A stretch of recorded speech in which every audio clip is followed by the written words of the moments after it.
అదే RTV app వార్తల్ని క్షణాల్లో చదివే అవకాశం ఉంటుంది. ఒక న్యూస్ పేపర్, ఒక టెలివిజన్ ఛానల్ మీ చేతుల్లో ఎప్పుడూ ఉంటాయి. మరి ఈరోజు ఈ పార్టీ స్థాపించబడింది దాదాపు 14 సంవత్సరాలు పూర్తయి 15వ సంవత్సరంలోకి వచ్చింది.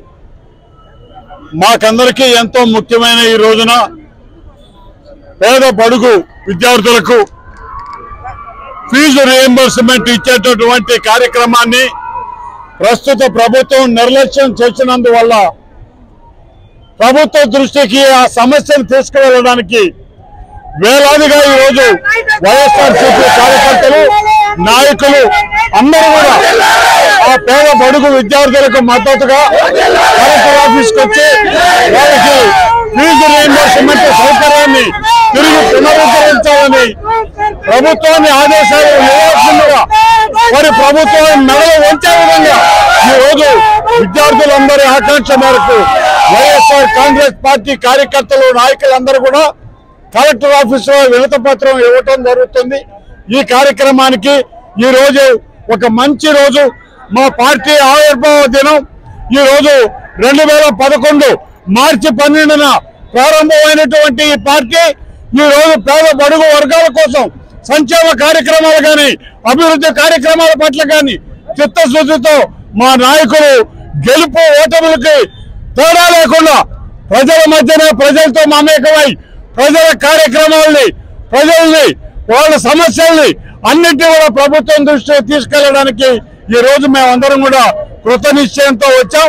మరి ఈ రోజు మేమందరం కూడా కలిసి విద్యార్థులకు మద్దతుగా, అదేవిధంగా ఎవరైతే నిరుద్యోగులు ఉన్నారో వాళ్ళకి 3000 రూపాయలు నిరుద్యోగ భృతి ఇస్తామని చెప్పి వాళ్ళు చేసిన తెలుగుదేశం గారి ఆ కూటమి ప్రభుత్వం చేసినటువంటి వాగ్దానాన్ని నిలబెట్టుకొని ఆ పేద యువకులకు, విద్యార్థులకు న్యాయం చేయాల్సిందిగా కోరుతూ మేమందరం కూడా వాళ్ళకి మద్దతుగా ఈరోజు కలెక్టర్ ఆఫీస్ కాడికి వినతి పత్రం ఇవ్వడానికి మా జిల్లా నాయకులు, అదేవిధంగా కార్యకర్తలు అందరితో కలిసి ఈరోజు జిల్లా అధ్యక్షుడు శ్రీ కాకాని గోవర్ధన్ రెడ్డి గారి నాయకత్వంలో మేమందరం కూడా 10 నియోజకవర్గాల నాయకులు, కార్యకర్తలు అందరూ కూడా కలెక్టర్ ఆఫీస్కి రావటం జరిగిందని మనం చేస్తున్నాం.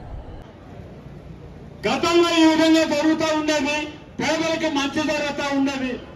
దానిని ఆపేటటువంటి కార్యక్రమం, ఆ ఆలోచన మీకు రావటం సమంజసం కాదని మాత్రమే మేము చెప్తున్నాం.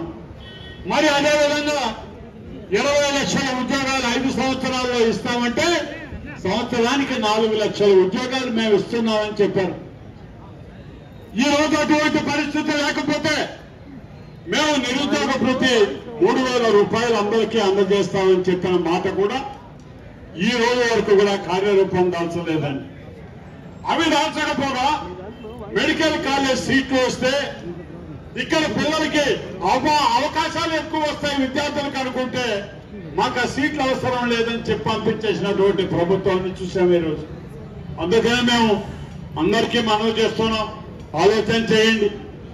ఎవరు పేద బడుగు వర్గాల గురించి, వాళ్ళ ఉన్నతి గురించి అందరూ కూడా ఆలోచన చేసి ఒక నిర్ణయం తీసుకున్నటువంటి జగన్మోహన్ రెడ్డి గారి ఆశయాల మీద లేకపోతే ఇష్టానుసారంగా కోతలు విధిస్తూ విద్యార్థుల్ని అణగదొక్కే ప్రయత్నం, వాళ్ళని నిరుత్సాహపరిచే ప్రయత్నం చేస్తున్నటువంటి కూటమి ప్రభుత్వ ఆలోచనల మేళాన్ని ఒక్కసారి ఇక్కడ వస్తున్నటువంటి బిడ్డల తల్లిదండ్రులందరినీ కూడా ఆలోచన చేయమని కోరుతూ ఈ కార్యక్రమాల్లో భాగంగానే చదువుకుందాం, ఫీజులు కట్టండి, మేము చదువుకుంటాం అనేటటువంటి విద్యార్థులకు మద్దతుగా, బిడ్డల్ని చదివించుకోవాలని ఆర్థిక పరిస్థితి ఉన్నటువంటి పేదవారికి అండగా నిలవడానికే వైఎస్ఆర్ కాంగ్రెస్ పార్టీ శ్రేణులంతా ఈ రోజు ఇక్కడికి రావటం జరిగింది.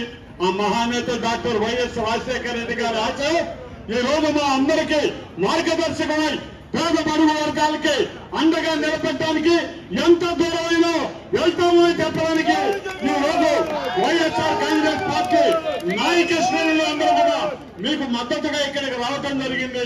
కలెక్టర్ గారికి మీరు ఇచ్చే వినతి పత్రానికి మేమందరూ కూడా మద్దతు తెలుపుతున్నామని మనవి చేస్తూ పెద్దలందరికీ నమస్కరిస్తూ సెలవు తీసుకుంటున్నానండి. మరిన్ని వీడియోస్ కోసం ఛానల్ ని సబ్స్క్రైబ్ చేయండి, లేటెస్ట్ అప్డేట్స్ కోసం వాట్సాప్ ఛానల్ ని ఫాలో చేయండి అండ్ లింక్ డిస్క్రిప్షన్ లో ఉంది.